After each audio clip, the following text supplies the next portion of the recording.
talking about SNL, the history, the mysteries, and all the hot impressions in between, breaking down all the numbers as well.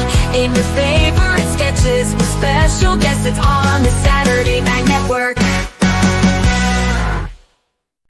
Yes, welcome on in, everybody, to the Saturday Night Network for another edition of our Monday Night Roundtable, coming to you after the Jon Hamm and Lizzo episode of Saturday Night Live. So excited to talk to you about this one. We are, of course, here as a presentation of LateNader.com. And what a panel we have assembled here tonight to talk about this episode. So excited to get their thoughts and all of your thoughts in the live chat. So first up, let's bring in my man, Rich Tackenberg. Rich, how are you? Oh my God, I've been waiting 15 years for this podcast. We're here. I'm so excited. Thanks for having me. Of course, Rich. Very glad to talk to you. Joining us is one of the funniest guys out there. Sean Grant is here. Sean, how are you doing? I'm feeling great, man. I'm so excited. We're with an SNL legend tonight. First of all, let me I don't want to take away your shine, John. I know you want to bring her in, but I've known Punkie since she's an LA comedy legend, okay? And she's a comedian. Everybody loves Punkie. Everybody's so excited about her success. I haven't talked to her since she's done SNL, so I'm so excited. And I finally got another person, so when Rich does his dumbass takes, I have somebody to back me up and qualify everything I'm saying, so that when I destroy Rich tonight, I don't care what the chat says, as long as Punkie's on my side, I'm gonna know I'm right. So Rich, you better square up tonight, man. All right, setting the table very nicely, Sean. Joining us as well is the legend herself, the one, the only, Punkie Johnson in the building. Punkie, how are you? Sean, you did too much. You gave me too much grace. I appreciate you so much. Rich, I'm so sorry. You're outnumbered. I'm gonna have to talk bad. Yeah. I'm gonna have to, Rich, I apologize in advance, my brother. But I'm happy to be here. I'm happy to still be SNL family. Thank y'all so much for just loving me and just, wanting to see my face. Yeah. Always, Punkie. Always happy to catch up with you. And I'm very excited. I knew when we got to talk to you on SNL Stories a few months ago, I asked you, I said, would you ever want to come and recap and talk about an SNL episode? And you're like, count me in. So we're going to put you to the test tonight. We're going to get your thoughts on everything we saw this past weekend with Jon Hamm. So let's talk about it. Let's talk about Jon Hamm coming to host the show for the fourth time, something that, truth be told, I never thought we would see, because he hosted so quickly in succession those first few times when he hosted back in 2009, 2010. To me, he came out hot when he was hosting. I thought the guy was going to host 15 times because he was that good. I felt like he was like SNL Viagra. You just inject him into the show and you're ready to go. And I could not believe that they did not call this guy again to host. As we well know now, he did 14 cameos since his time last hosting, and this time we saw him. But I am so thrilled that they reached back into the archives in season 50 to bring him back to the show. So Rich, when you found out that Jon Hamm was going to host, what was your reaction? In the years that we've been doing this together, John, I have never reached out to you to specifically say, I saw who was booked. I need to be rescheduled to be on that show. And this is the one time after years, waiting 15 years for Jon to come back. And as everyone knows, at the end of the year, when we say, who do you want to see return? I've been talking about Jon Hamm for a decade and a half. Is one of those guys, could have been a cast member. I mean, I'd be interested to hear what Punkie thinks, because she knows better than I, but he always felt like he could be a cast member of the show. He's that good. And to see him come back, I was so excited. And again, we're seeing a different Jon Hamm. We're seeing a Jon Hamm who is not the age of the cast, but is now a full generation older than the cast. And it was so fun to see. So I loved it, every second of it. Yeah, it was very fun to get him back in the building. I think he was used way differently in this generation than we saw him in the previous one. But it was very, very cool to have Jon finally come back after those 15 years.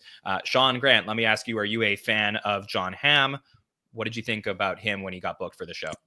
I mean, I told you they're doing work in my building, man. These bastards, they started drilling as soon as you asked. Okay, there we go. It went down. Good. Yeah. But no, I enjoy Jon Hamm, man. He was so much fun. He seems game, man. He seems like he's down for anything that the cast or the writers bring up. He seems like he can have fun with some of the things that you would stereotype him, as like, playing that, I'm not a boomer, but, like an older guy, or he can make fun of himself, it seems. And I had fun watching him, so I enjoyed it. Yeah. I mean, to me, he seems like I always compared him to Alec Baldwin. I really felt like he's somebody who could just naturally fit in and elevate sketches. Punkie, for you, I mean, you've been in the building when you've seen Jon Hamm come and cameo. He showed up a few times while you were a cast member. What's he like? Like, just getting to see him up close. Is he that good in person?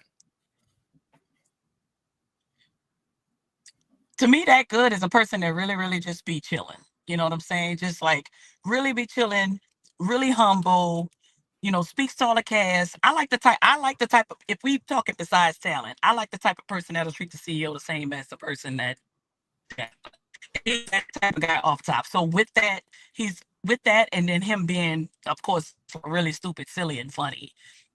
Those two mixes, I mean, he's just all around just a dope guy. And I didn't even know that he hosted so many times because it has been that long. But I knew about all the cameos, so I just was like, oh, this is the cameo guy.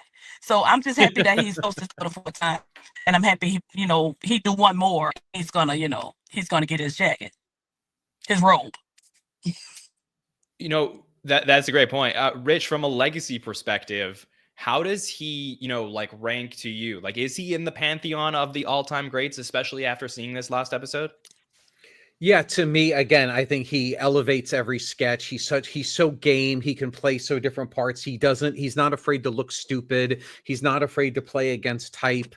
To me, I absolutely think Alec Baldwin. I think Tom Hanks. I feel like he's got a type that you can play to, but he can also play against type. And I feel like he elevates. So to me, he's absolutely in my, it's strange that it was, for such short windows, but we even saw it in the cameos. He can just come in, elevate a sketch, get out. And and I will also add in this episode, very comfortable playing fun with the fact that he was not called for 15 years. And I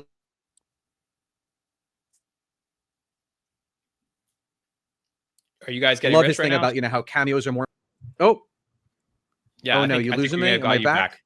We got you back. Yeah. Keep going, Rich. Sorry. No, I was saying, I love that he was able to make fun of himself so gamely. And you can tell sometimes I feel like you see a host make fun of themselves through gritted teeth, through very carefully parsed jokes. This felt like he was absolutely game for just making fun of himself. And, as, Lauren said, that, cameos are more important than hosting. And, before Lauren drives through the tunnel and stuff, I loved it. And I think that says a lot about him and his relationship with the show. Punkie, I want to ask you, so, when Jon Hamm is announced as an SNL host, it's a big deal for the fandom because they've seen him host the show before. We're all very excited about it. But what is it like as a cast member finding out who is going to host the show? And when you get a big name about to host, is there like a group chat there? Everyone's going crazy. Like, what's the reaction like in the building? I think it all as a cast member, I don't think you really care unless unless you like, oh, okay, I'm definitely gonna be in a lot of sketches with this person. You know what I'm saying? So it's like I think that's how we think as cast members. I'm not gonna put that on everybody, but it's kind of like, oh, like if I was there, I'd be like, I'm probably not gonna be busy this week. You know what I'm saying? But like Quinta's coming in a couple weeks. So I would be like, hell yeah, I'm probably gonna be busy as hell this week. You know what I'm saying? But just him as just like an actor and a person, it's just like you get excited because then you get to be around him. Like if we talking based on just like who this person is and all the knowledge I could get from him and networking and asking him questions and just like bugging him about the game, I'm all in. I'm just like 100% excited to just like talk his head off and just ask him about his life and the hardships and how do you get through certain adversities and stuff in the business. You know what I'm saying? But as a cast member, I'll probably be like, I'm gonna be on the side this week. That's very interesting, and it's funny because it's a conversation we try and have here. We try and predict about which cast members will do well with certain hosts. I find it very funny that you guys are having those conversations. Sean, do you want to jump in on this?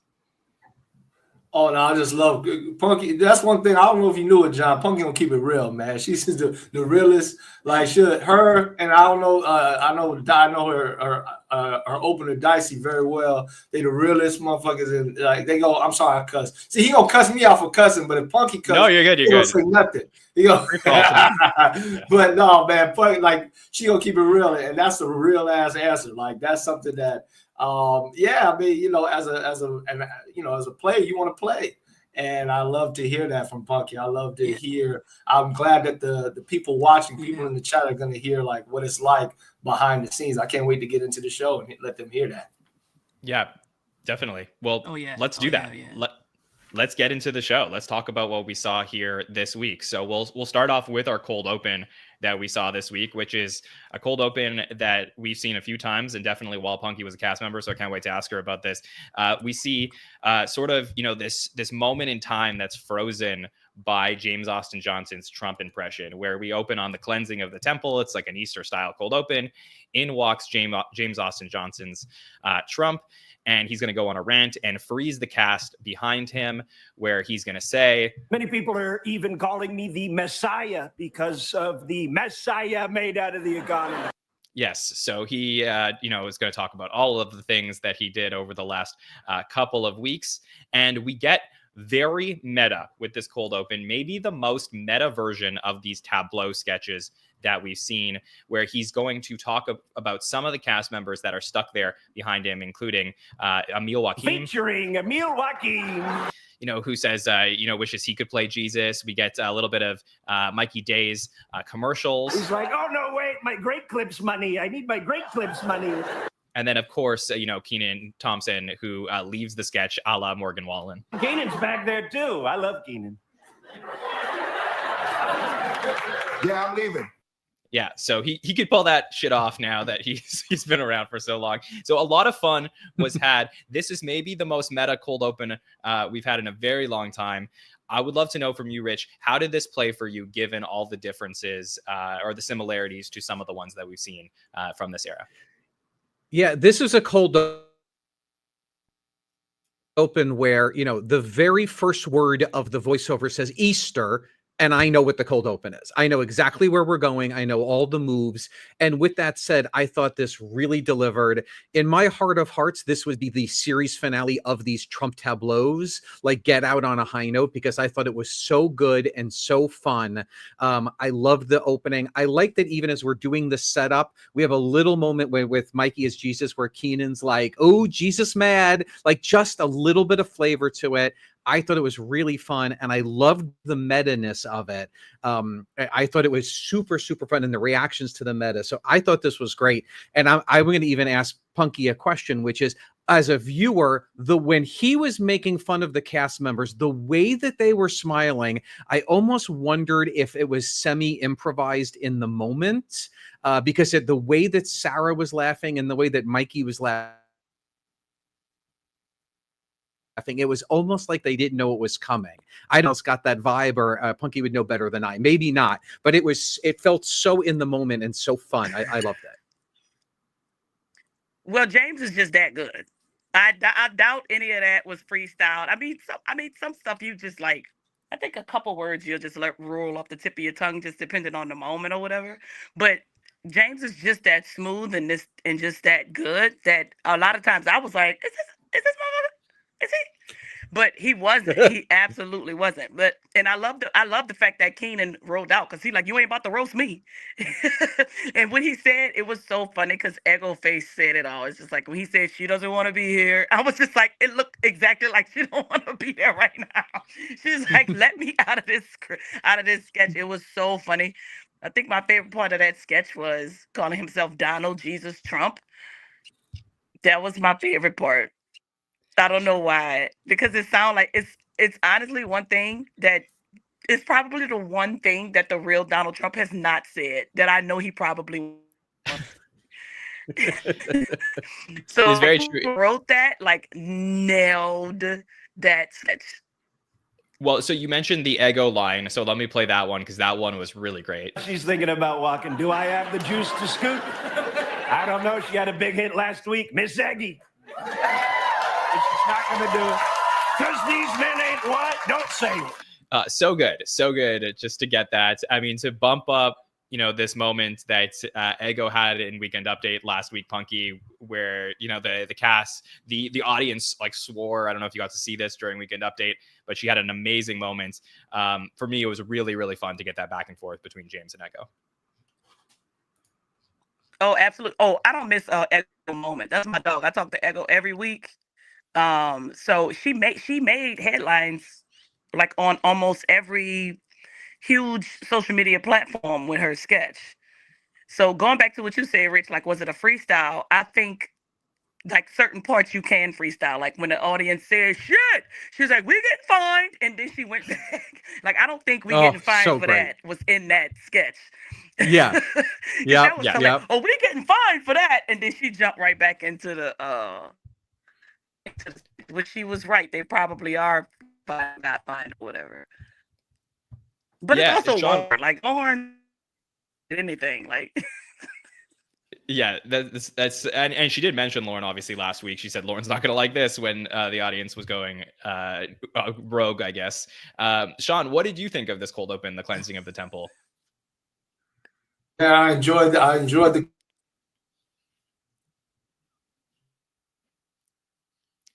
Rich, are you getting Sean? cold open, and I feel like Rich, man, you stole for the jump. Did you guys go out or did I go out? That was me. No, You went you're out good for now. a second. You're You're back. good. Go ahead, Sean. Dang.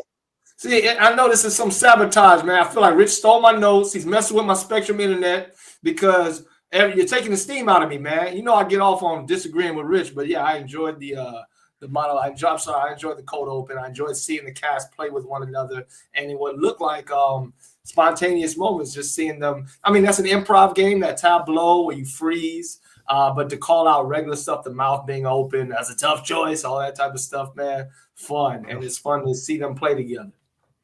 Punkie, I want to ask you, I know that James could go on these Trump rants forever. My understanding is that the head writers, Allison, Streeter, Kent, they put together the cold open, are responsible for it. How much is James involved, or would he be involved in putting this together when you have most of the cold open be a rant from Trump?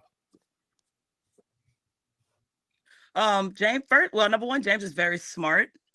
And he's not ignorant to politics.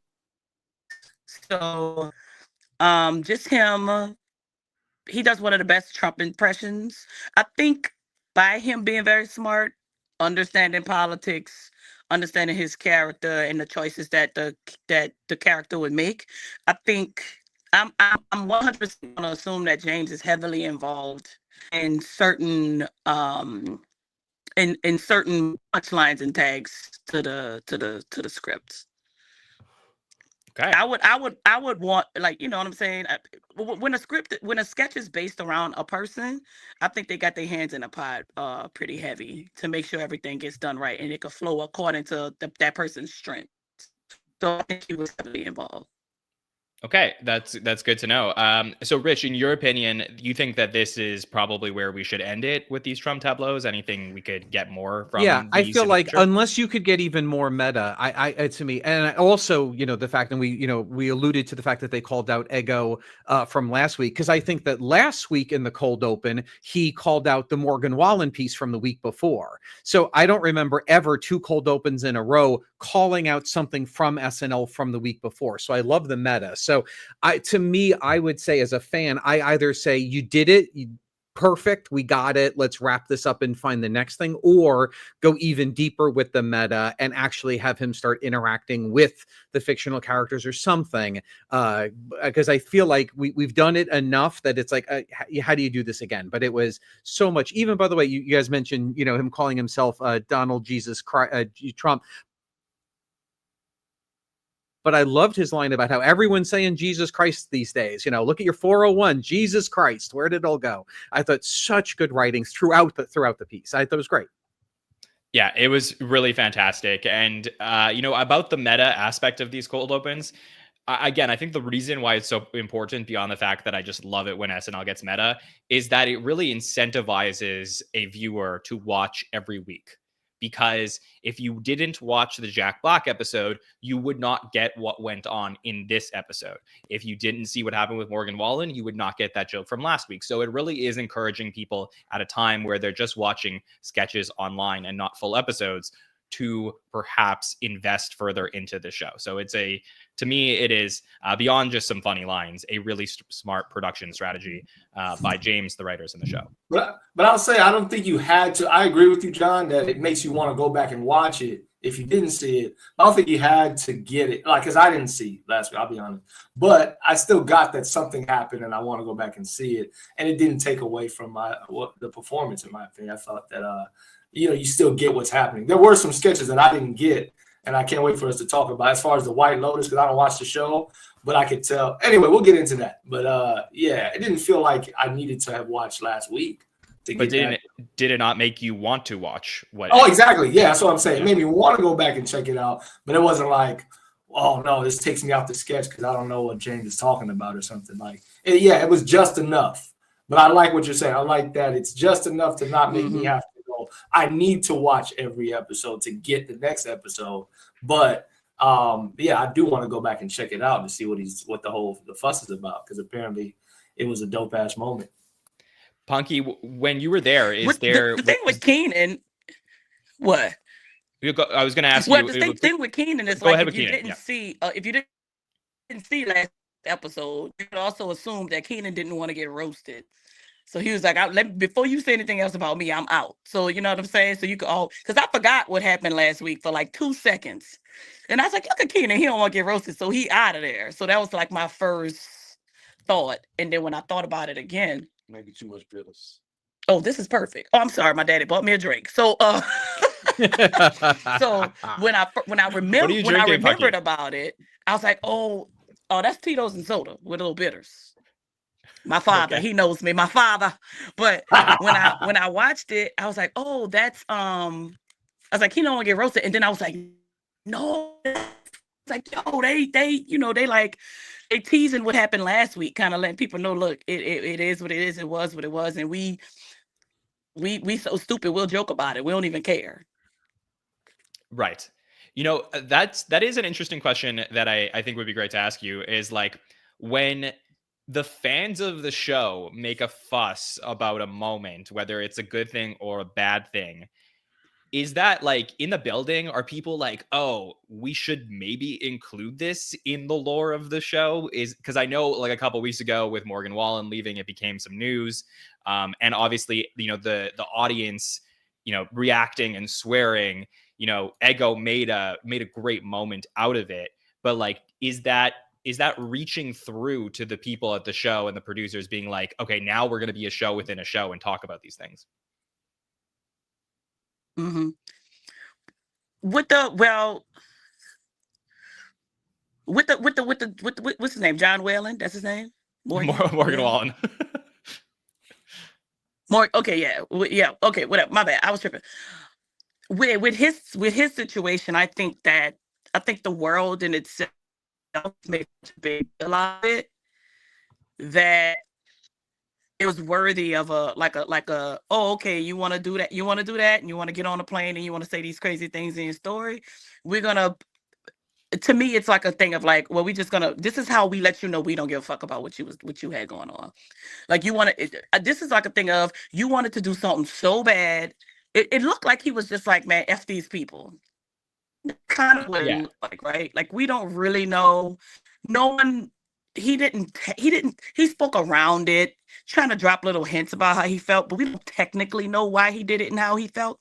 But looking on the outside in, it looks like, I don't fuck with these people, I don't even know I'm here, when you're not obligated to do the show. So it looked rude, it looked disrespectful. But I also heard that he did that at the run-through. At Dress. At the first show. At Dress. So I think they knew that he was going to do that anyway. I thought it was pretty rude to work with people and be in people's presence who, offered you a home for these couple days, and you act like that. I thought that was pretty rude. But at the end of the day, SNL going to show you they don't care.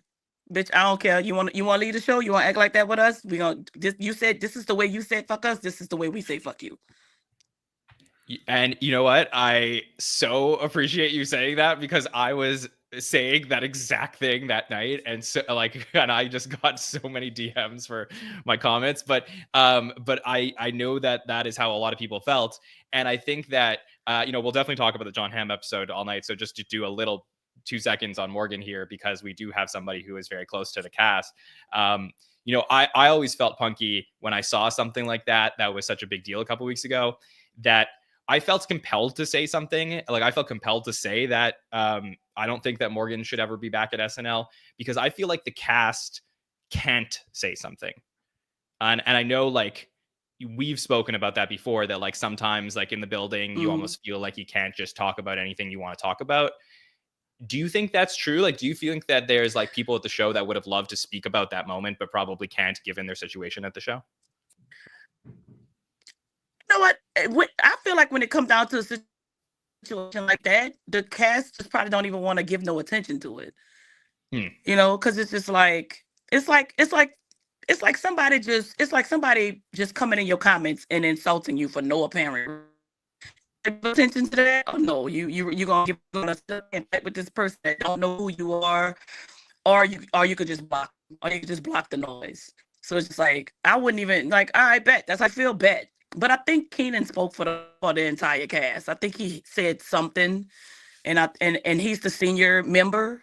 So I think once he speaks, it kind of goes for the rest of them. And it's just like, yeah, that's how we feel. Because we all feel how Keenan feel, because he's the man. And he knows how to handle those types of things, because I'm pretty sure he's seen, he's experienced worse or whatever. Yeah, that's fair. Yeah, he's been there for a long time, so he's seen everything.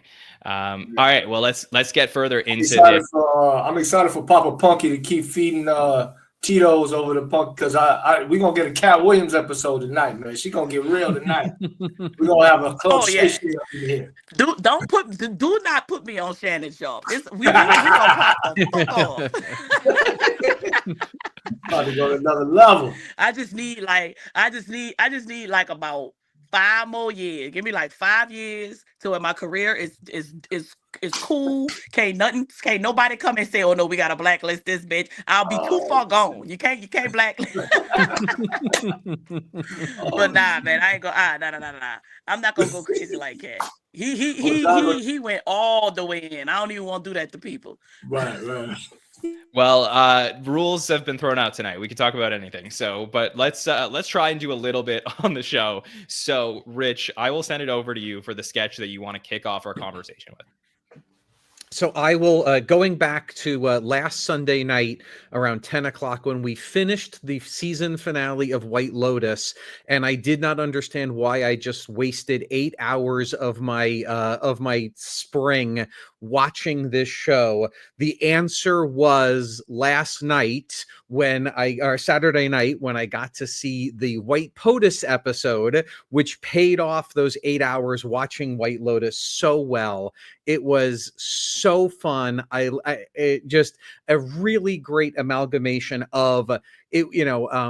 How do I say this? So often what we see in any sketch show is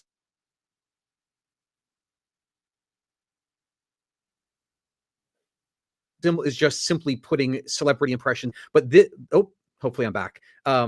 This was such a great sort of this was such a great integration of the storyline of White Lotus. Now, if like Sean, you didn't watch White Lotus, you probably didn't understand how clever this was sort of integrating into the storylines. But I thought this was so fun.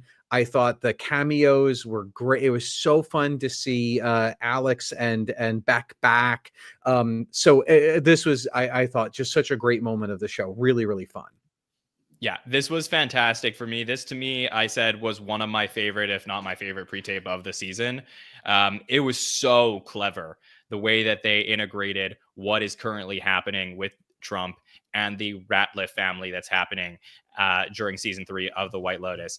I think I enjoyed the actual White Lotus season more than you, Rich, but we'll definitely be careful here because I know there's a lot of people still watching White Lotus, not to spoil things that happen.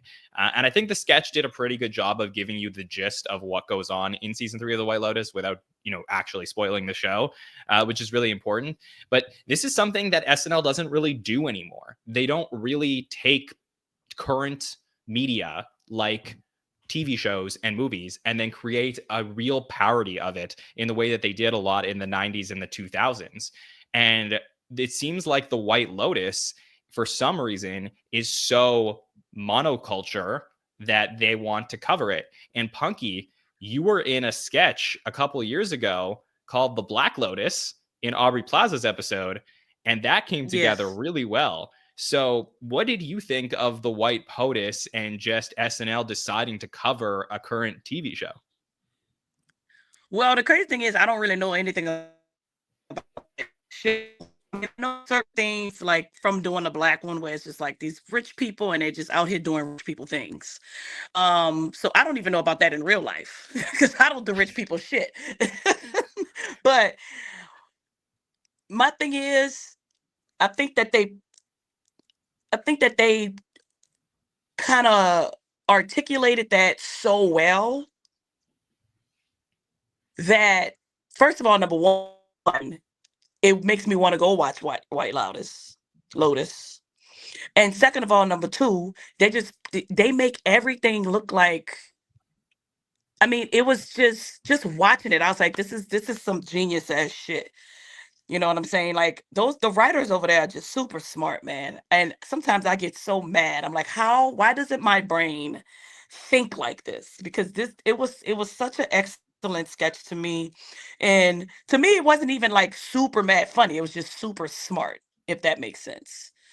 It was just like really, really tedious. It was just like really, really well played, really thought out. The acting was on point. Just like everything around like that, like if there was an Emmy for a certain specific sketch on SNL, I think that is the one that would be nominated and very close to winning all of it. Because it was that well done to me. Yeah, I agree. And it's just like every now and then Colin Jost will write a pre-tape, like maybe once every couple months, that will absolutely destroy.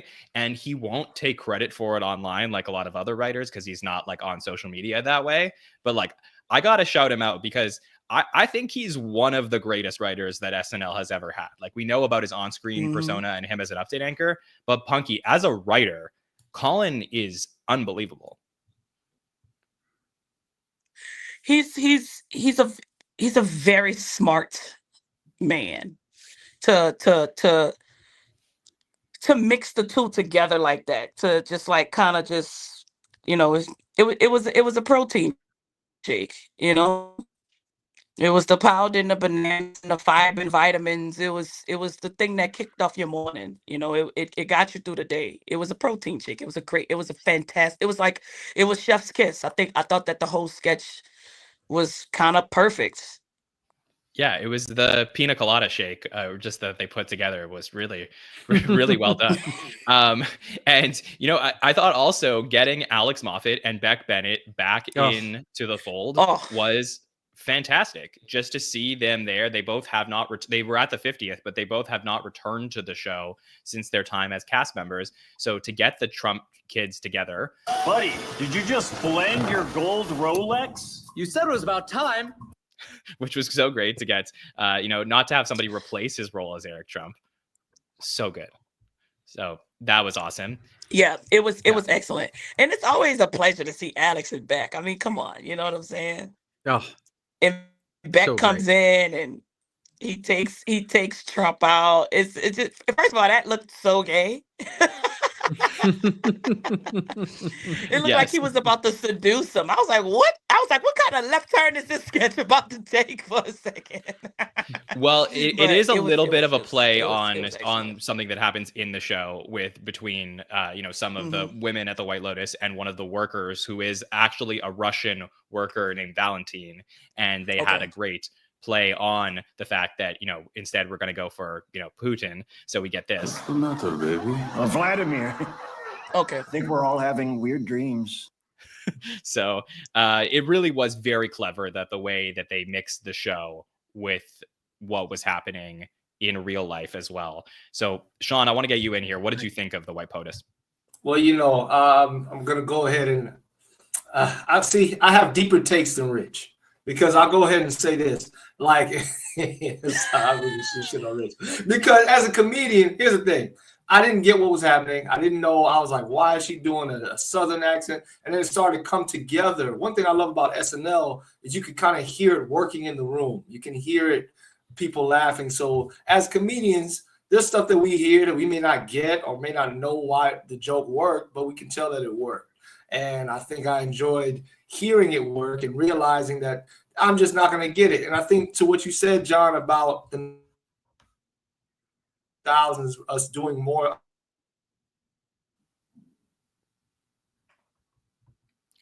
Nope. Rich, do you have Sean right now? Yep, we lost. I think No, I do not. Spectrum. Oh, there we go. There we go. Back. Okay. Back in the 90s. The show is haunted.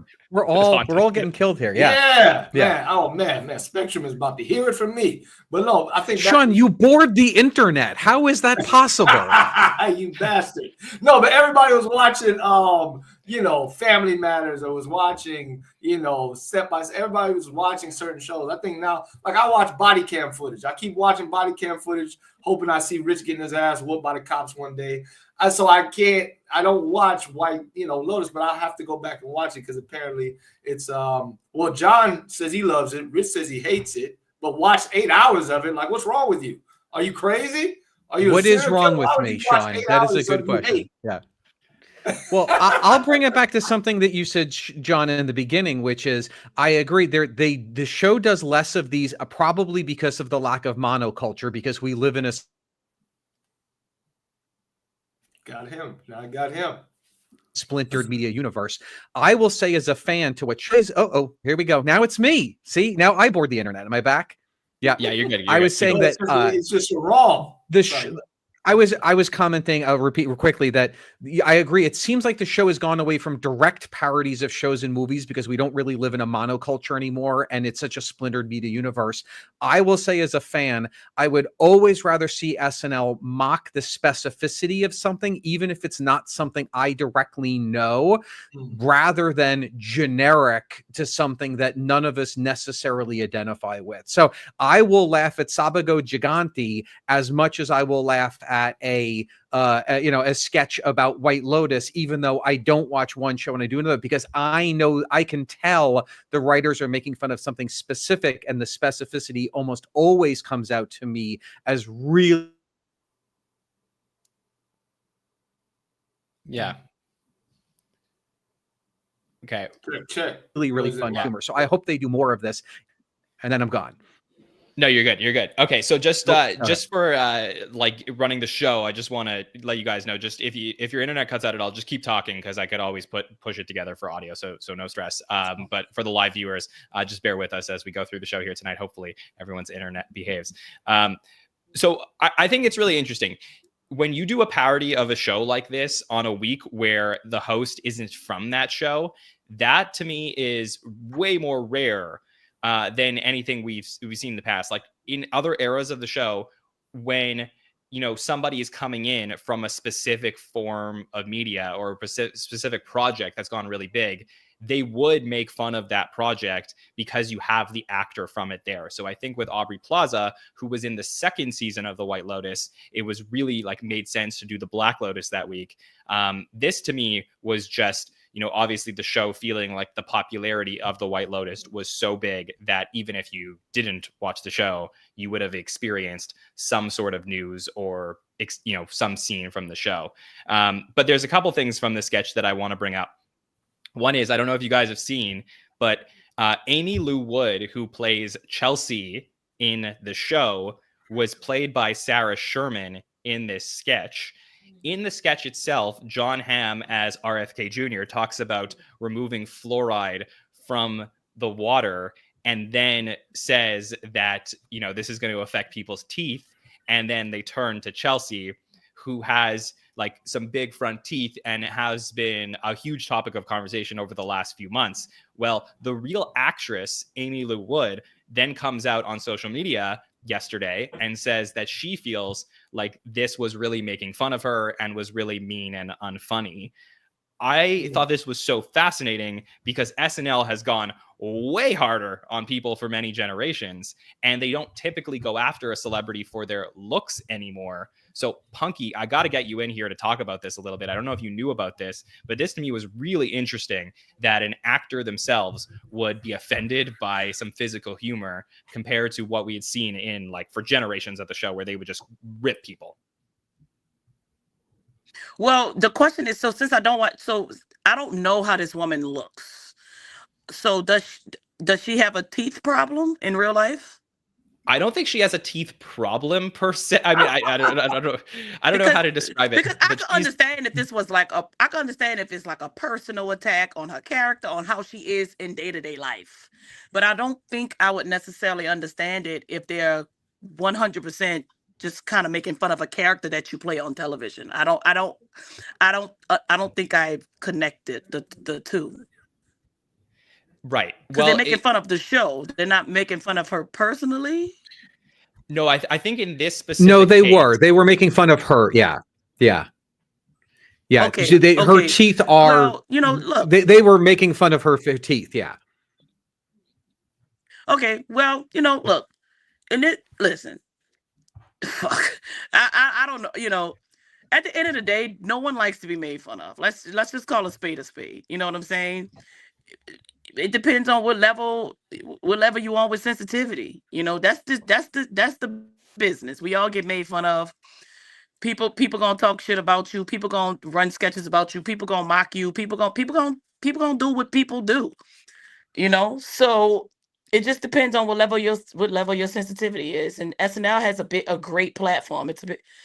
Teeth don't look bad. SNL just overdid the teeth.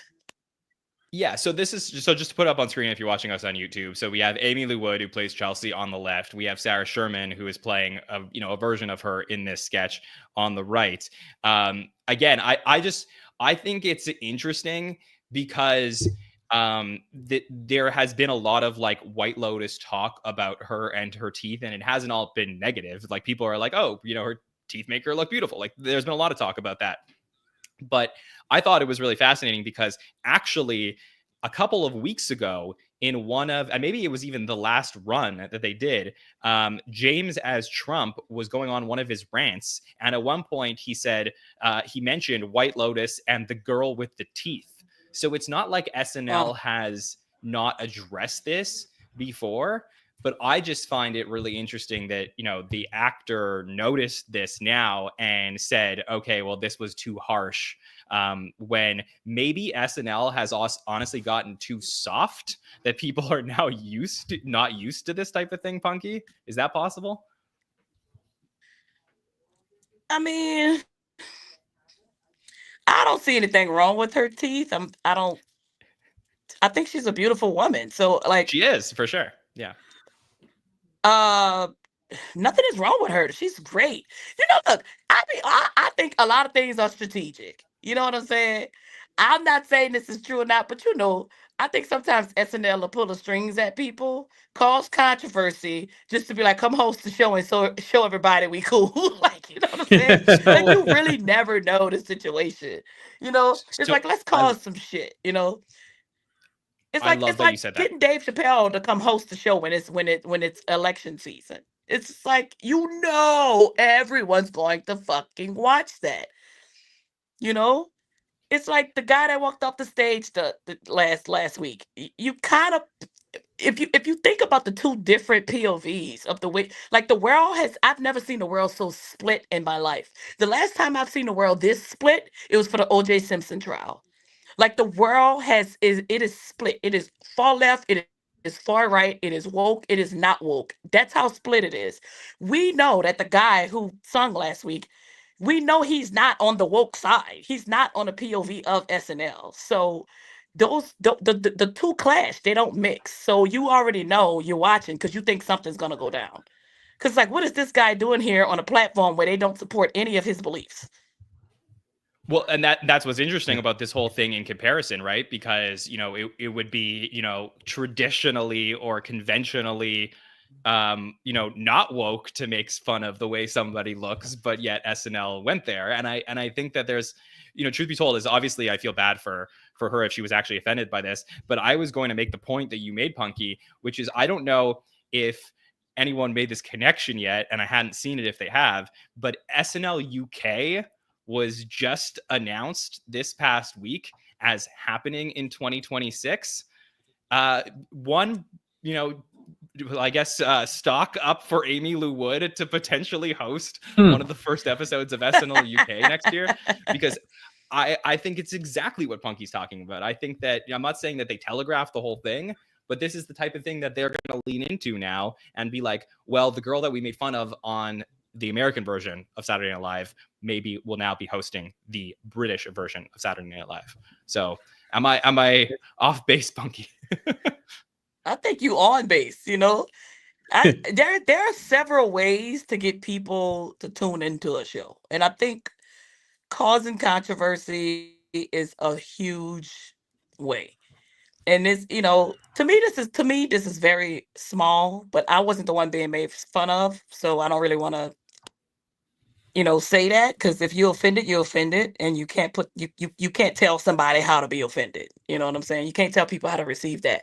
But to make up for it, hey, come on this platform where we got, I think, 5-6 million followers, and come on this side, and but we gonna bust it wide open for you on this platform, and you gonna bust it wide open for us on this other platform, and we gonna mix it up, and everybody get a win. Yeah. John, can I just throw in? Go ahead. No, John is slick, man. You see, he tried to get Punkie to say something. That was a good catch-22 question. John, he's sneaky too, man. He tries to get these views, man. Punkie's one of my great friends. I'm just happy to have him. So, yeah. No, but that was good. Me and Jay, we good. We get the view. No. We gotta get the views up. Come on, let's right. start talking shit. What's up? Rich, what were you gonna say? I'm going to throw a counterpoint at the tributes, because I watched White Lotus. I loved this sketch. At the end of the sketch during the commercial, I did turn to my wife and reference the Sarah Sherman thing and said, it felt like a cheap shot to me. That's how I took it, because I watched White Lotus. I knew of it.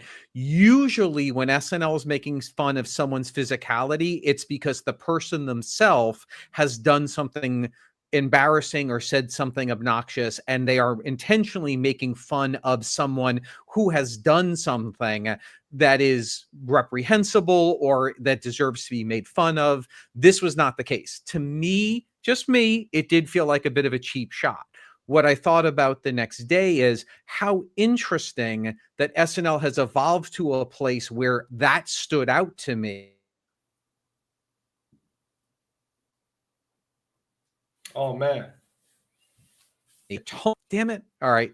And I'm back.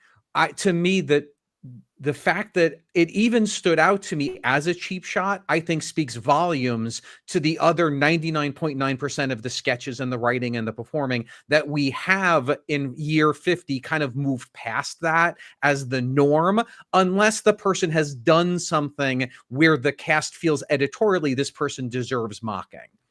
Man, you soft, Rich. Let me ask Punkie this. I'm sorry, Punkie. Have you ever have they ever made fun, done something that you felt made fun of, or had to ask them to take that out, or when you were on the show, did anything ever come up with the writer? 'Cause I know writers can be mean. Comedians, when we're trying to be funny, sometimes it can, come off as mean.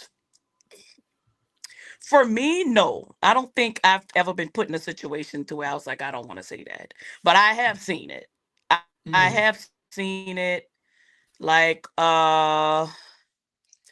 Chloe Trost did a cold open where Cecily was like, I'm not doing this shit, and she bounced, and they got Chloe to do it, and the second they got Chloe to do that, I closed my eyes the entire time. I was like, this is gonna go bad for this girl. She was new. It was her first season. Oh. If it was me, I would have just probably walked away from it, because on the front end of it, you get the TV time, You know, everybody get to see your strengths and how excellent you are at card reading and doing a character of a politician, correct? But on the back end of it, what's going to happen when you go home? So with that, when she went home, she was getting I mean, like, cyberbullying is real. It is a real fucking thing, even as an adult. So she was getting all kind of attacks. I mean, it was on any, and it was bad for her for a long time, and I don't think she knew how bad it was gonna get. But I did. If the thing is, if you got a senior cast member walking out like, what the fuck? Chances are this is a very bad thing to do. Yeah.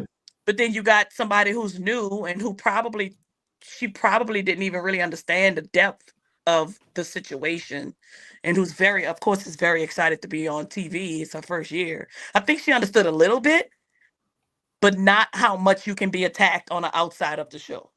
Right. Wow. Yeah, they got times when I'm like, don't nobody watch SNL. And then they got times when I'm like, everybody watches fucking SNL. People will come after you. Dang. Yeah, it's a great come after you.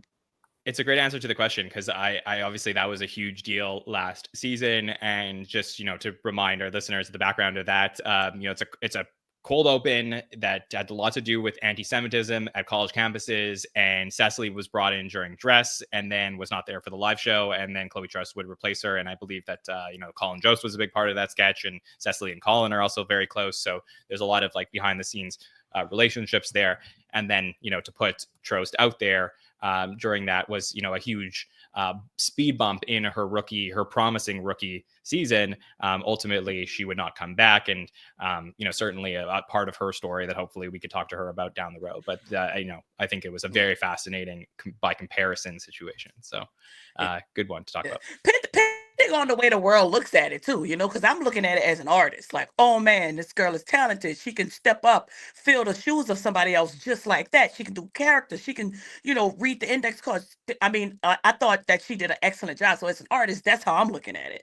But no one's looking at artistry anymore. They're looking at, the specifics of exactly what you're talking about. And if it's big enough to go crazy, they're gonna go crazy. Yeah, I thought she did great, but the world was like, this. So it's a big difference in everybody. It's a difference in the way people are looking at things, in the eyes of which people view things. I totally agree. It's something that just speak up. You have to speak up. Yeah, like just like if you got to speak up, you just got to speak up. If you lose your job because you're standing on what's real, then so be it. Because that losing your job for standing on business on what's real is better than being fucking attacked by these crazy people who will find you, by the way, and they will follow your ass. And that is a very dangerous position to put yourself in. Yeah, I think that's so scary as an artist. Even when I watched, I think Tiffany Haddish got in trouble for something she did early with Ari Spears. Cosby sketch or something like that, and it's hard to say no to these opportunities when you're a newer artist. It's easy to criticize, it's easy to get on the internet. I love doing this, talking shit to Richard, saying this stuff and this, but it's a lot harder when you're putting yourself out there and you never know how it's going to be received, man. So that's sad. I'm sorry that happened to that young lady. Right. Wow. Yeah. Well, it's certainly interesting, and I just think that in the 90s when SNL would do impressions, they would go really hard. Like David Spade, Chris Farley, Sandler, they would go they would rip people because they're all stand-ups. They didn't care whether they bumped into these people in real life, and they were like, it's a rite of passage to be made fun of on SNL. The show is just very different now. So you know what, to counter that, John, a little bit, I think they were in the same era as Mad TV and Living Color. And when I watched some of those back, I'm like, they were downright mean.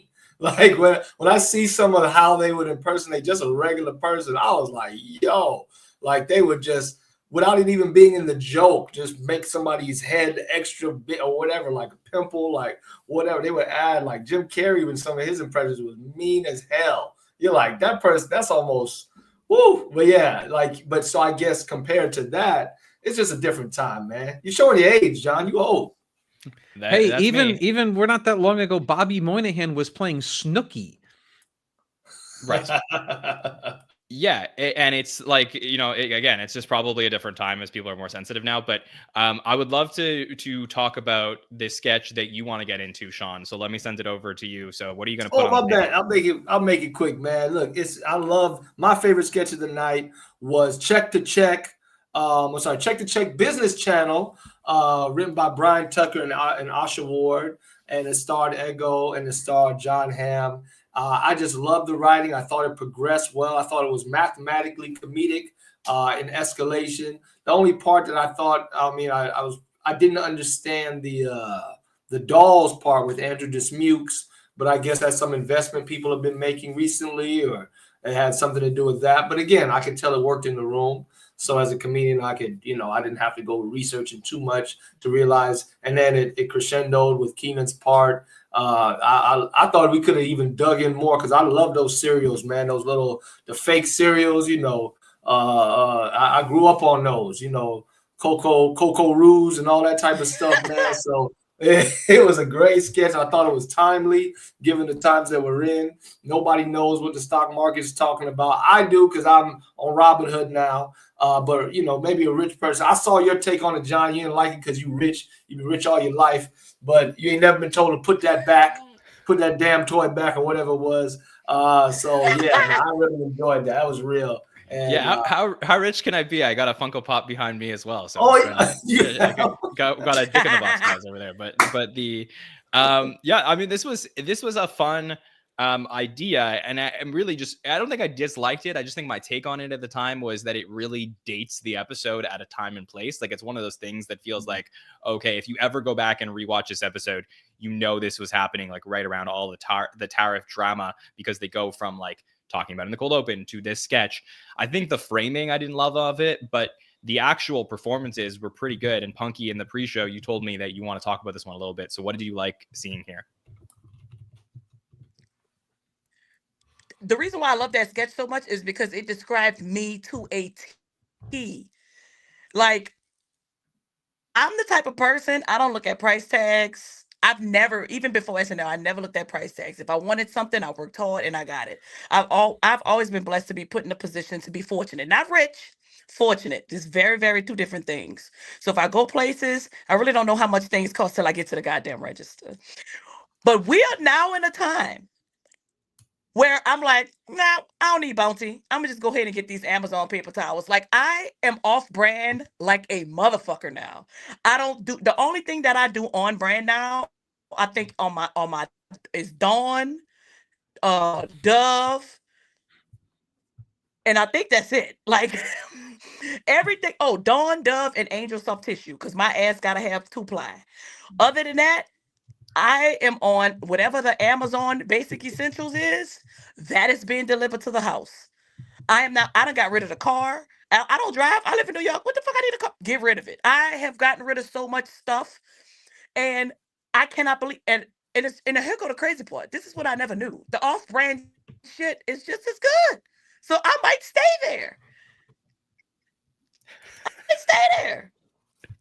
Okay. All right. Like, now I'm saving money because of the climate that we in. Like, at first I thought I was just, making my little sacrifices. Oh, when I start making more money, maybe we'll go back to Bounty. I might stay there. These are good investments. The off-brand, the great value, it's really a great damn value. Well, I think that, to your point, Ego and Jon were really, really good anchoring the sketch. I love them as a duo. And I think that, it didn't necessarily need to be a check-to-check business channel. I know that's like a joke in itself, but I do think that this could have been framed anywhere. Like, this could have been a typical news morning show or anything like that, like, or two anchors at a 6 o'clock news station who are just talking about their lives. And I felt like what we got from this sketch was they kept like one-upping each other with some of the lines they were doing. Like, here's one quick line from Ego and Jon that I really loved. Are you worried about that? I'm not, and I'll tell you why. Because I don't know what that is. So talking about the T-bills and stuff like that. And I just think like that's the type of thing where when you get a host like Jon Hamm who can play ball with the cast, it makes the writing probably so much easier. So there's a lot of tweaks I would have made to this, but I do really think they nailed some of the stuff here. Rich, what did you think about it? You know, I will say, like Punkie, I will also spend the money on Dawn, but I'm not going to spend the money on Dawn Power Wash. That's bougie. I can't afford the Power Wash. Yeah, I thought this was great. I think I probably liked it more than everybody. Here's what I said. But what's going on in the economy has been played a million times. I've heard every variation of joke except for this perspective, that when they say the S&P is down and the Nasdaq's down, and they're like, I don't even know what that means. And I was like, thank you. Now I can relate to a take on what's going on that no one has done. So I don't think this can be done as just a weekend, like a regular news show. I thought it had to be this. I thought this was really great. I liked it. I will say, for me, I think the tightening, I actually, as funny as the Keenan thing was, it was a little bit different. The Andrew Dismukes thing was a little bit different. I would love to have just seen the two of them do this bet about, and as you said, the price of big ass box of Bisquiks and all that stuff. I will also say, how great is Jon Hamm? Could you think of a male host in the last 6 months who is more against type for playing a guy paycheck to pay him, and yet he's that just setting up that this suit is from Kohl's and then running with it, that he was so game that he could play it off. When him and Ego were singing Never Gonna Get It about student loans, I loved it. So I thought this was really fun. Yeah. Also, you got to call out the sponsors. The America's Toilet Paper, Chipotle napkins. How great was that? And the tagline for Taco Bell: should meat cost less than gum? Come on. That was so great. So I thought this was really fun. Shout out to Vogue. That was a great shout out to Vogue. Well. That was so to your point, Sean. This is what I am not the biggest political person. I am not the biggest like inflation-y investment type stocks person. But my brain took the Andrew Dismukes part as the people that's out here saying, trust me, the economy is fine. Everything's right with the economy. Look what I did. Look what I did. Like that, I think that was a hit at the dumb people who really think like maybe the economy is going to do good. I don't know, but it don't look like it will. So I feel like those are the type of people that's just sitting up there like, this is what I did because I'm so smart and I'm with Trump and da da da da. You other people, you know nothing. And I spent $4,000 on this and I made 500. You guys are all stupid. It's like, did you hear yourself? So I think it was. I'm assuming that was like, making fun of those people. Because I'd be like, bro, you don't know what you're talking about. First of all, I don't know what I'm talking about. But listening to you, I sure know you don't know what you're talking about. That's straight up. I mean, I try to stay away from it and not comment about a lot of things because I'm not all the way 100% educated about all of it. So I try to stay out of it. But sometimes I look at a motherfucker and be like, bruh, you need to stop while you're not ahead. Right. But I appreciate, and Rich, I know you full of shit, man, because you got a Andy Warhol. I'm trying to act like you know what being broke is. You got an Andy Warhol. Andy Warhol? That's a llama coming out of a cab. That's not an Andy Warhol. Are you kidding me? Come on. I thought you just, but I love that about this sketch, though. I do love that it could have easily gone racial, and it didn't. It wasn't Ego teaching Jon Hamm how to be broke. Or how it was just they were both in the same boat, and it's like America's all in the same boat right now, man. And I appreciate what sketches do in subtext. Yes, that's a good point too, Sean. To piggyback off what you said, I'm glad it wasn't Ego teaching him how to be broke. I'm so happy that you said that. So that layered it out, like paying back student loans. Bitch, please. But do you know I was about to buy a house until the strike, and the banks was like, "Oh, you on strike? You don't know when you get your next paycheck?" I was like, "No." They was like, "Bye, bitch," and they was like, "Nope, decline." And while I was about to buy the house, and I was talking to like all these financial people, this lady was like, "Girl, when you gonna pay these student loans?" She looking at my bank account, and then she looking at my student loans. All I owe is like $2,500, and this was like 3-4 years, whenever the strike was, 2 years ago, or whatever. She was like, "Boo boo, just pay off the 2,000." I said, "Shit, I ain't paying back a damn thing. They gonna get this $17 a month forever." Never gonna get it, bitch. And then soon as I departed from SNL, I put myself on a forbearance. They're like, "For $17?" I said, "You're damn right, bitch. Y'all ain't getting shit from me." Every 3 months, I renew that forbearance for no reason. I ain't even got to do that. But you're never gonna get it. So that resonated with me so hard. Yeah. Oh, I gotta give it up because I really felt like this may be one of those things where I just watched too much SNL, so I was just analyzing the framing device of the sketch and not just like putting myself in the situation of all the people who are watching this and relating to it. And I just, yeah, I think that's probably what it was here. But I just felt on Saturday night, I'm like, oh, I wish I saw the development of Jon Hamm and Ego's characters to the point where they're going through the ups and downs of the week and reacting to, okay, the market's down, the market's up. Just really going crazy with that. But maybe the fact that you are all right, that this was set up in the way it was like, there's just too many people who would watch a check-to-check business channel. And now we're trying to put ourselves in the world of what that would look like. So yeah, definitely won me over through this conversation. All right, Punkie, let's go to the sketch that you want to talk about. Okay. The reason why I want to talk about this sketch is because for so long, when I was at SNL for 4 years, I was trying to write a sketch about who the fuck puts pineapple on pizza. I just could not find the goddamn angle. I did not know how to set it up. I just could not crack the code. And the reason why I want to talk about this is because this sketch cracked the code. I don't know what anybody else received from this sketch, but I received who puts pineapple on pizza. That's what I got from it. And soon as he ordered the Hawaiian pizza, I fell out. Because if anybody order Hawaiian pizza in my house, on my bill, at work, anywhere I'm at, if I see a Hawaiian pizza, I feel like if I ever go somewhere and there's a Hawaiian pizza, I'm a smash it in somebody's face like a pie. Do not put pineapples on my pizza. gosh. So this is this the time to admit that I don't like pineapple except for when it's on pizza? Oh man, John. Come on, man. But I gotta know, Punkie, did PDD ever hear you bring this up as a sketch idea? No, it was just something that I just sat with in my mind. Like when I was at SNL, I was just like, everybody had their own agenda. So I didn't want to bother people with helping me develop an idea out of my mind. So I always tried to go at people with the idea already presented.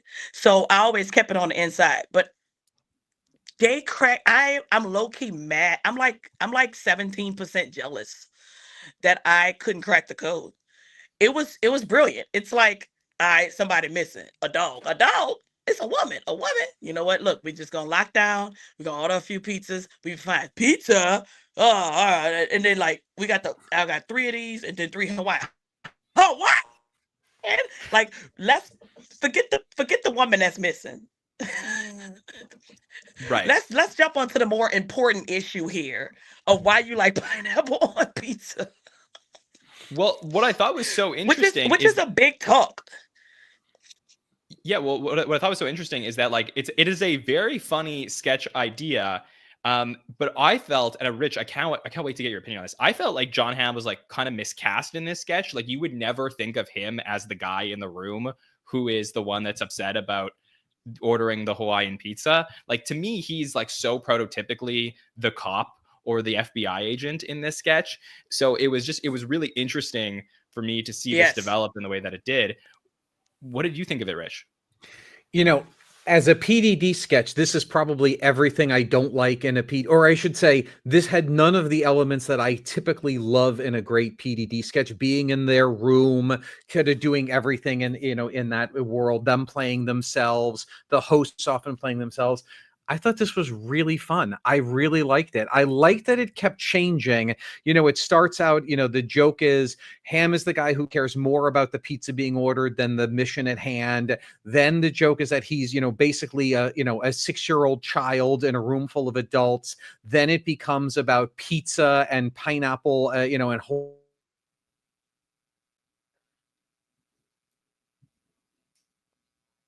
Hawaiian pizza being the worst pizza. Then it becomes about like, oh no, am I going out again? All right.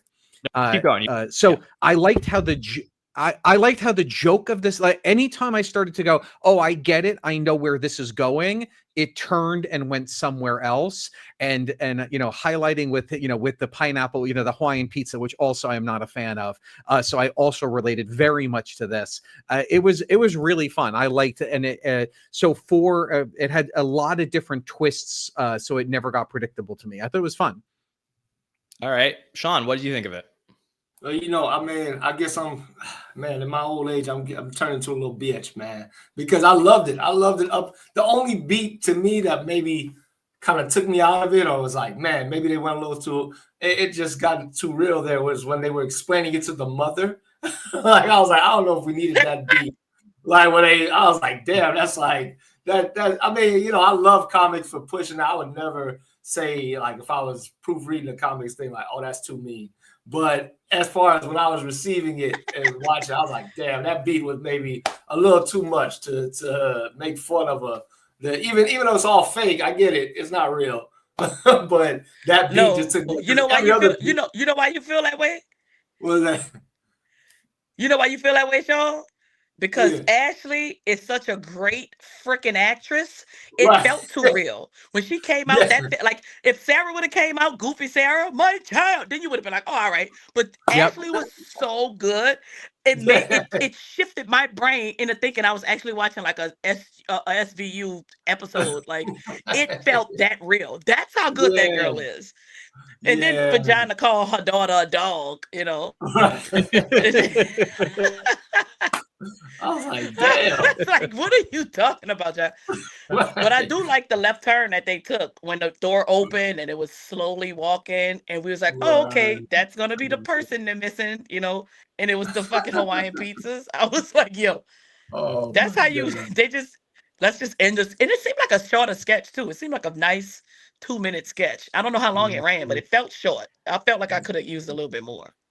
Yeah, it was pretty brief. Punkie, I want to ask you about, PDD, just a quick question on them, because, they were in the office for so long, for so many sketches where we would always like frame a sketch by somebody walking into their office. And now they recently did a parody of The Voice, and now they're doing something like this, which is completely like out of, they're not playing themselves really in the sketch. Do you think that they're just looking for more creative ways to put out their voice in sketches, or is there a reason why we wouldn't get the traditional setting from Please Don't Destroy? I mean, I think they're growing up. I think it's what they like on their fourth year. Yeah, fourth. Yeah, and I think it's one of those things of like your fan. It's like being on social media. Like, if you have a social media following, your fans know what to expect. They know what to get on Monday. They know what to get on Wednesday. They know what to get on Friday, right? And that's great. And then maybe your fans could get bored. Maybe they don't. You just never know. But in my eyes, I think they're growing up, and I think they've become bigger than that room. And I think they write really, really well. And I think that they've proven, I think if I'm PDD, I'm coming in and I'm like, all right, bet, let's do everything in this little room, right? Let's earn our keep. Let's show these people that we're talented. And then we're going to turn into Beyonce. And we're going to drop Lemonade, So I think that they stayed in the room with Destiny's Child. Now we've earned our keep. Now people know who we are. They kind of get our rhythm. They kind of get our voice. Let's break out of this room and drop a Lemonade album. And I kind of think that's what they're doing. Because now since they've earned their keep, SNL gonna give them a budget. You know what I'm saying? You want to make a $1 million, $2 million video? We see the people want to see you. Drop that money on them boys. All right. Well, Regardless that's of what interesting. anybody say, like they work, PDD works very, very hard. You know, I know it's like a thing of like with them, you know, they come in, they're well connected, they know the people, you know, one of them dads work there and everything. So I think regardless of what people say, they work very hard. I remember when I did work with them, I was like, these dudes really work hard and they stress about their work. And they'll stay up till 7 or 8 o'clock in the morning perfecting what they write. They're not just saying, well, we know it's gonna get picked anyway. So no, they're not doing that. They're making sure the work is legit. They're making sure the writing is great, the tags are great, the punchlines are great, and they're like anal about it. So they're working hard, and I'm glad that they're branching out and doing bigger things and getting out that office. And now you can see like fully, you know, what they can do. I agree. Speaking of anal, I want to transition over to another sketch. This one. People think they can ask gay people anything. It's not okay. Yeah, we don't ask you guys whose butt you use for anal. So I want to talk about the new parent sketch, king of the segue. Let's talk about this one that I thought was really fascinating on Saturday night, because when I watched this for the first time, it felt a lot like a sketch that we saw in the Adam Driver episode in season 49 called "We're Trying," where Bowen played opposite of Adam Driver, and here he's playing opposite of Jon Hamm, where we have four friends: Sarah, Andrew, Heidi, and Mikey, all questioning where they got this baby.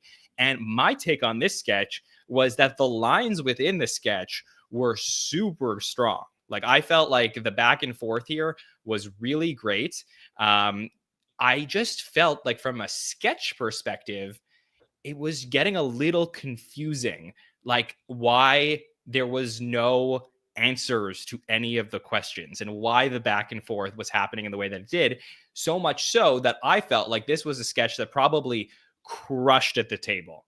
Like, this probably just made everyone go crazy at the table, but on air, I don't know that it works as well. And I gotta know, Punkie, from you, if you have any opinion on this sketch and any experience with anything that I'm talking about here. I understood that sketch in its entirety. Because gay people, stop asking gay people all these questions. You know, that's like a man coming up to me saying, "You ever been with a dude?" Like, have you ever been with a dude?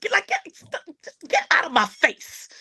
You know, so it gets annoying when people ask gay people. It's like asking trans, are they fully trans? Like, bitch, get out of my face. Leave me alone. Stop asking me these personal questions, because we don't go up to straight people asking them all these personal questions. You know what I'm saying? Look, John, how big your dick is? Big enough. See, look, it's like, wait a minute, hold up. Watch out. but also you had to be like, hold up, wait a minute. It's just like, wait, this is pretty personal. You know what I'm saying? So it's just like, I understood like the underlining beneath the surface of this. Stop asking me all of these questions. We got a baby. It's our business. Why do you have to? Because I get it. You know, gay people, we can't make babies. You know, you have to go through a donor, or you have to get a friend that's gonna give you some sperm, and somebody's gonna have a baby. And I like the fact that they ignored all the questions and was like, we just have this baby. I like the fact that they did all of that. Now, like you said, Jay, as a sketch, I don't think it was received funny wise like they wanted it to be received. More that sketch to me was more woke, political, of stop talking to gay people. But on the funny side, on the artistry side, I don't think the translation was very clear. Well, and that's the thing, is that I do believe that this needed probably some touching up to the point where it got that through line across, because the way that you are analyzing and describing this sketch, Punkie, is how I wish the sketch came across to me on Saturday night. So I got to ask Rich, who has great eyes into sketch comedy, how did you feel about it when you saw it? I felt differently, I certainly immediately thought of the Adam Driver sketch that we're trying. Normally, as I've talked about on the show a lot, sometimes things feel like sequels, sometimes they feel like carbon copies. Eventually, sometimes repeat sketches feel like Mad Libs. I actually felt like this was a noticeable improvement over the We're Trying sketch. I thought this was I really liked it a lot. I thought it was fun. In the We're Trying sketch, the whole idea is that the two gay men are trying to have a baby, and we don't know what they're thinking about how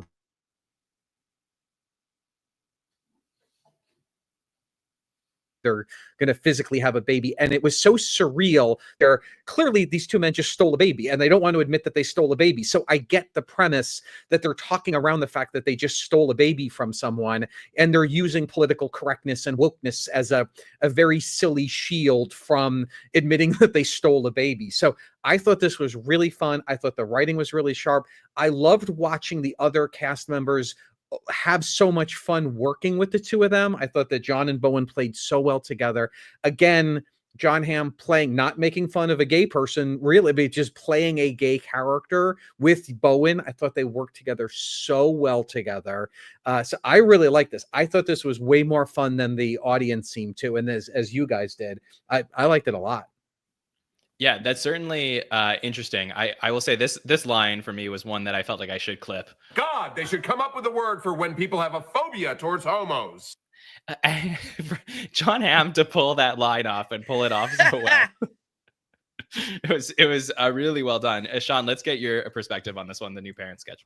Man, as I'm getting older, man, I feel like I'm in a weird, because it felt like I needed permission to laugh at it. It's a weird thing to say as a black person in America, but like for the first time, I was like, I didn't understand until Punkie just broke it down. Like, oh, it's saying, I didn't know that was a problem in that community. I was like, is it saying, I felt like I have to know what a sketch is trying to say before I can laugh at it. And I was like, damn, well, what are they trying to say? Are these gay people, are they like, do gay people steal baby? What are they trying to say? Like, I was like, or are gay people like, because I know that they couldn't be trying to say that, but it almost felt like, do I have permission to laugh at it because Bowen's in it, or what is this about? And then now that it's clear to me what it's about, now it makes it funnier through and through. But the lines, like you said, in moments, and the Lizzo moment and all these different moments were just so much fun, and it pops out. But yeah, man, I guess I'm just sensitive now. Before I just laugh at something, but now I'm like, what is this?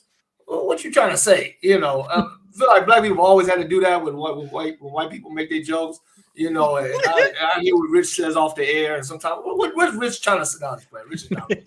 But yeah, I even feel like, what are they trying to say about, before I laugh or commit to saying that this thing is funny? And now that I get what the subtext is, I felt like, it was a good sketch, and it's cool that it's trying to say something deeper. I didn't realize, because I don't ask people nothing about their personal business. I mind my business. I grew up in a time where that was, I have a cousin. I'm pretty sure we didn't even ask. We knew he was gay. We didn't say nothing.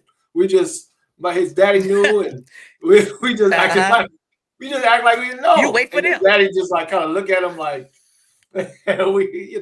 But so now I think we get to sharing each other's cultures, sharing each other's experience, and I think that's the power of sketches like this. So at the risk of it maybe not working in the room, or even an audience going, oh no, what's it trying to say? That's fine, because now we can have conversations like this where you're like, I didn't even realize that was a thing. I think sketch comedy might even help white people realize not to touch black women's hair, or things like that they might not have been able to say individually. It would take too long to say it to each white person. But now you have comedy that can just tell a bunch of people, yeah, we don't like that, or that's annoying to us. So this is a very important sketch. Yeah.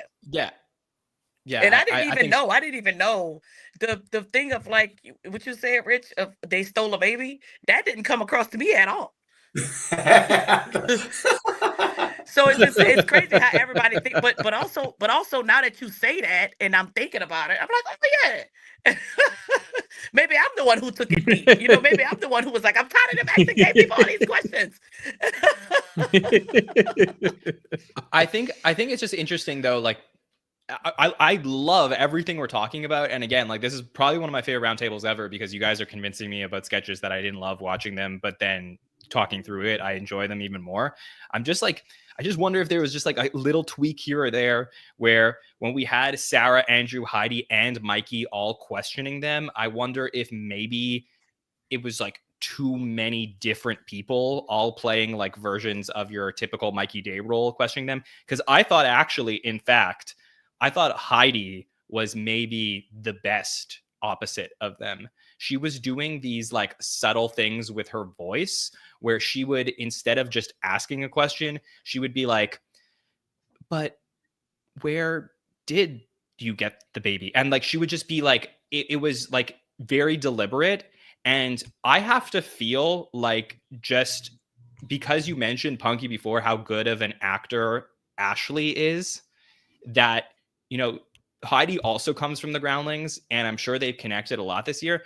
I feel like Ashley makes a lot of people around her even better for being so good as a rookie, that I think Heidi also is like being like, Ashley's like rubbing off on Heidi, because I thought Heidi was brilliant in this one and also really good in the last sketch of the night too. Mm-hmm. Heidi is an OG, and we could just keep that at that. She's just an OG. She's just, yeah. Heidi is very, very close to flawless. You know, she's like 98%. Yeah, 100%. So, you know, right. any, you know, Heidi's Heidi. So I agree with you. All right, let's do some rapid fire, and then we'll wrap up our show here tonight. So, Rich, anything else from the episode that you want to bring up quickly? God, there's so much good stuff. I really enjoyed this. I just want to, I'll say, just a shout out to Emil Joachim and the Weekend Update piece. I thought it was really good. I liked that it was, you know, it was not politically correct, but also totally felt like great and grounded and real. And I thought it was so much fun. So that was a Weekend Update. The writing of Weekend Update, the last 4 or 5 weeks, the jokes, so strong. We always talk about the features, but boy, I thought the jokes have been, the last couple of weeks have just been dynamite. So great Weekend Update. I agree. I think they've been really on their game this year. You know, there's a lot of talk about, you know, what if this is it for Justin Shea, how long will they keep going?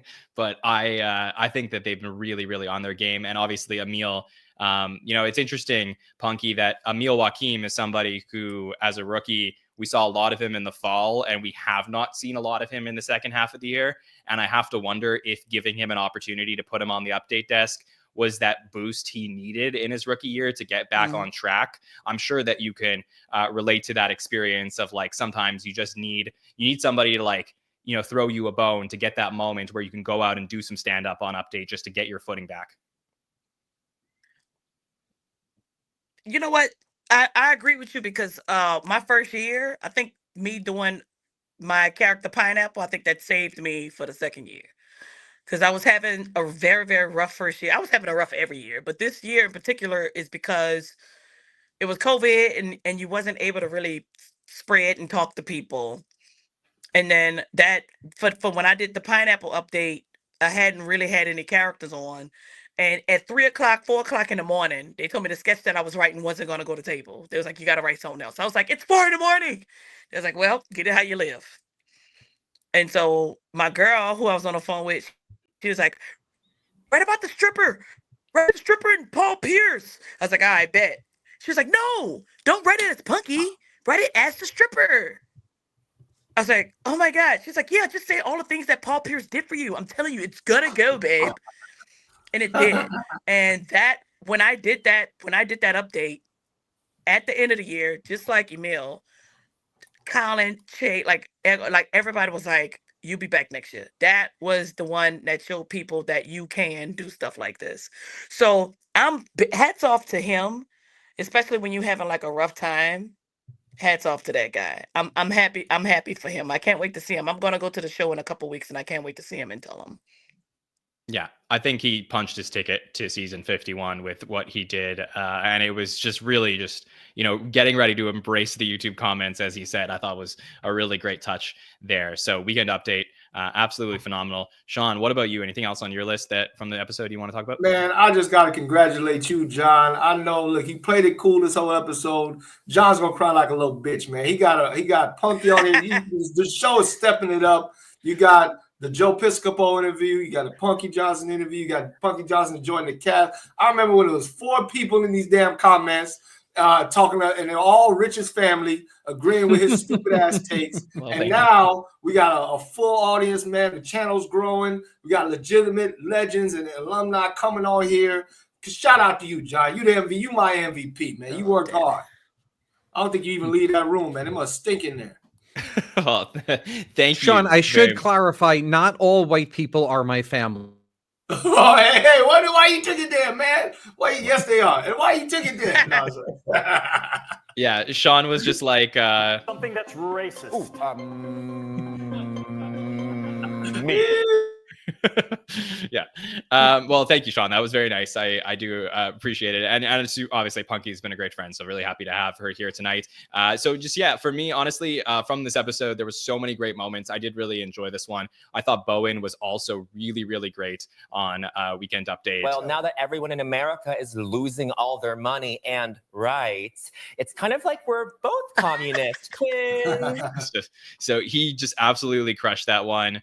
And, we talked about Ashley a lot. I thought that Ashley was phenomenal in the last sketch of the night and really made that sketch. So once I got on the bus and a man asked me if I wanted $20, I said yes. When I looked down, he was not holding $20. No. He was holding. Susan. Let me finish. Oh, sorry. He was holding his penis. I am so sorry. No, I liked it. Just, again, people in their first season, it's very rare when you could be able to pull off stuff like that. She continues to crush it. So really, really great stuff from her. And I thought this was a really fun episode and a great fourth time for Jon Hamm. Punkie, anything else from this episode that you want to bring up that you liked, or we covered all the things you enjoyed? Lizzo knows how to write a damn breakup song. That poor woman has been through so much. You can tell through her music. When she sit up there and say, I'm sitting there stressing and I'm fine, that my fine ass over here stressing about you. I don't need a man. I need a drink. I don't need you. I need tequila. What? I don't need this. I don't want this pain. I want champagne. Bruh, that girl know how to write a song. I almost want her to stay heartbroken. I almost want her to keep going through stuff because that's when we gonna get that music. I hate when Mary J. Blige is happy. The fuck? I don't want to hear dancery. Don't nobody want to hear that shit. Do you prefer her as a musical guest than for her to come in and host? You know what? I only experienced hosting one time. And when she came, she was very reserved because she seems like an onion, like the type of woman who's she's not just about to take her dress off. You know what I'm saying? You got to get to know her. You got to buy her some drinks. You got to take her out, wine her, and dine her a little bit. So that's the type of woman she seemed like when I met her. But she's fantastic. She was a great host when she got into it because, you got to submit to SNL. If you don't submit, you're not going to have a good time. And I think once she let her guard down, I think she did a fantastic job. So I think she's going to be one of those guests where eventually she's going to start having double duty. Okay. Eventually. All right. Well, that'll be interesting. I'll even say, John, one of my favorite moments of this episode. Just to say quickly, one of my favorite moments of the episode was at the end of the second Lizzo performance. She's taking the applause in and she's very reserved and she lets out a yeah, and the audience goes crazy and she just beams. And I was like, this is what I love about SNL. Like just her taking that moment in fully and just exclaiming. If you go back and watch it, it's such a wonderful affirmation of the power of SNL and live performance. It was really great. That's awesome. Let's do MVP for week number 17 here at the show. So, Rich, any predictions, top 3 MVP vote getters? Every single week, we ask you in the social media audience at the SNL Network to vote on who you think the MVPs were for week number 17 or for that particular week. So, Rich, who do you think won the poll this week? I'm the worst at guessing the audience. I'm going to go Jon Hamm, James Austin Johnson, Ego. I'm sure I'm wrong. All right. Interesting. John, James, and Ego. Sean, what do you think? I'm going to go Ego, Bowen, Jon Hamm, and well, I'm gonna just guess those three. I mean, Longfellow. You know, I love me some Mikey, but throw Longfellow in there. Hell yeah. Punkie, who do you think got the MVP voting from the SNL audience this week? I'm gonna agree with I of course John because he's the host, but if we excluding him, Ego of course because Ego is Ego. Ashley because Ashley to me she's becoming a facilitator to me, just like somebody who you could throw in there and she's gonna do her job. Ashley to me balances the show. She's a if that makes sense, and I love to watch her balance it. She's like the seesaw ain't gonna swing no other way because she has control of it, and I love her and I love watching her. But Andrew murdered this entire episode, and we didn't talk about him a lot.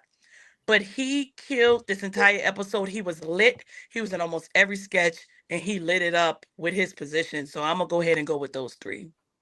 Yeah, it's a great call. That was my premise or my headline from the night on Saturday is that I think Andrew's continuing to crush. He's crushing this entire calendar year, averaging 4.7 sketches per episode. So imagine that, almost 5 sketches an episode that he's been in, now going on 6 or 7 episodes this year. So really impressive stuff from Dismukes. Yes. But Ego won the MVP poll last week. Not in the top 5 this week, but still got to applaud her stuff. But here we go. MVP results for week number 17.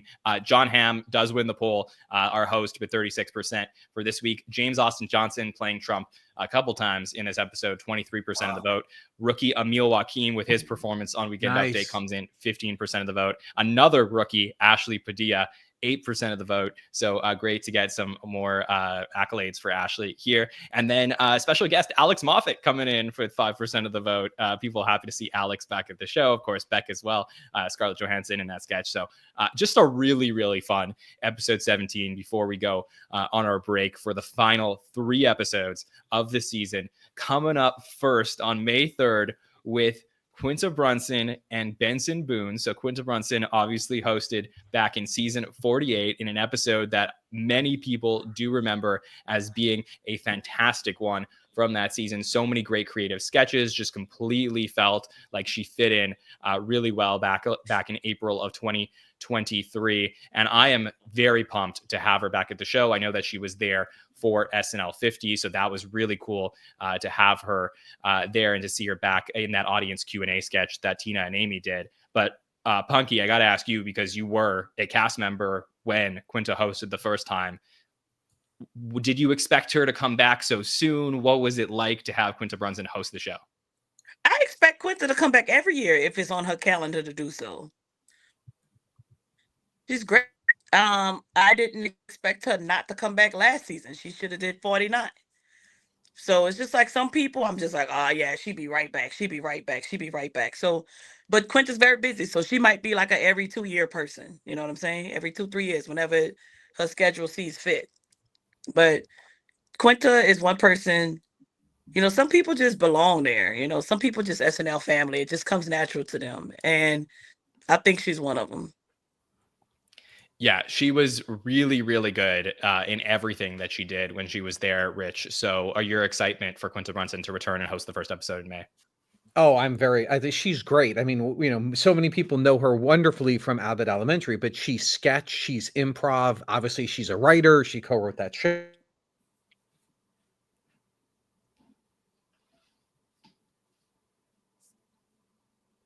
You know, so she's got all the bones for. Oh, I think she's great. So I'm really looking forward to it. Yeah, I'm very excited to have her. Sean, your thoughts on Quinta Brunson hosting the first episode in May? I'm so excited, man. Another LA comedy legend, just like Punkie. I remember doing a brewery with Quinta Brunson. She would do any type of show before Abbott Elementary got picked up, man. So it's so amazing to see just comedians go out here getting success. And I think Punkie knows she's all the comedy scene roots for her because it makes us look good. I think all comedians love to see other comedians killing it. So yeah, I can't wait to watch. Yeah, it's going to be a lot of fun. We will be there to cover it all the way in full. Hot Take Show Roundtable by the numbers through May, but we're not done talking about the Jon Hamm and Lizzo episode this week. So of course, hope you join us for By the Numbers on Wednesday night at 8 p.m. Eastern, where we'll talk through all of the stats from this week and power rankings. On Thursday, we will have our patron show just exclusively for the patrons at patreon.com/the SNL Network, where you can vote on the sketch that we will discuss even further. So that will be out next Monday. In this slot here, we will have an episode of SNL Stories with another former cast member. So very excited for that one. Stay tuned to our social media for an announcement on that episode. Hanging out with us next Monday night at 8 p.m. Eastern. And then the following week, we will have our feedback show where we will answer questions from the SNL community and look forward to those episodes in May. So if you want to join us on that show, the form will be out towards the end of this week to sign up for it over on Patreon. So if you want to come on the podcast, you're welcome to do that in a couple of weeks. And of course, we'll be back in May for all of that. And yeah, you could follow us on social media at the SNL Network, any social platform. If you enjoyed what you saw here tonight, hopefully none of the internet issues affected your enjoyment of the show, because I thought this was the best roundtable we've done all season. It was so much fun to be with all of you. Really, really enjoyed this one. So hopefully you enjoyed it. Give us some comments and a thumbs up on the YouTube video, and definitely subscribe to the podcast, YouTube, Apple Podcasts, Spotify. Punkie, thank you so much for joining us here tonight. Just want to really tell you how much I appreciate you spending time. And also, Jay, I'm so sorry. I forgot I was on a different time frame. I'm so sorry. You're all good. You're good. I'm moving around so much. I was getting a facial, and I was like, I got a whole hour. And my assistant hit me up and was like, "You dumb bitch! It's 7 o'clock." I was like, "I know it's at 8." They're like, "No, it's 8 in New York." I was like, You're honestly, you look, are all good. All shiny and stuff. So I apologize for. You look great. Don't apologize. You're good. You just you blessed us with your presence for so long. So it just like thank you for all the insight and joining us. Just really. I love you guys. Yeah, love you too. I love you, baby. Yeah, Rich, thanks so much for joining us as well. Anything you would like to say to the listeners? I will be in May 3rd, Saturday night. I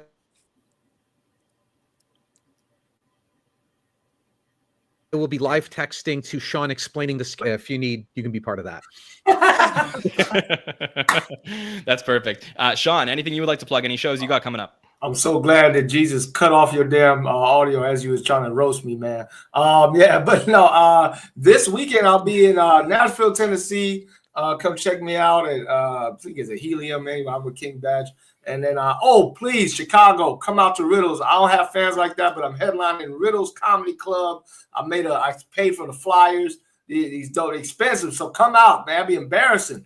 Don't come on, man. Come out there. Come watch me.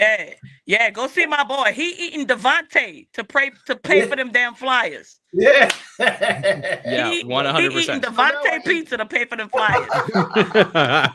Uncle Bubble. Yeah. Here we go. Some Uncle Bubble. So great stuff there from Rich, Punkie, and Sean here on the podcast. Thanks everybody in the live chat for joining us. I also want to thank our presenting partner for the show, LateNighter.com. What a fun roundtable we had here to talk about Jon Hamm and Lizzo's episode. So on behalf of everyone here at the Saturday Night Network, my name is Jon Schneider, and we will see you next time, everybody. Have a good one. Love you guys. Mwah.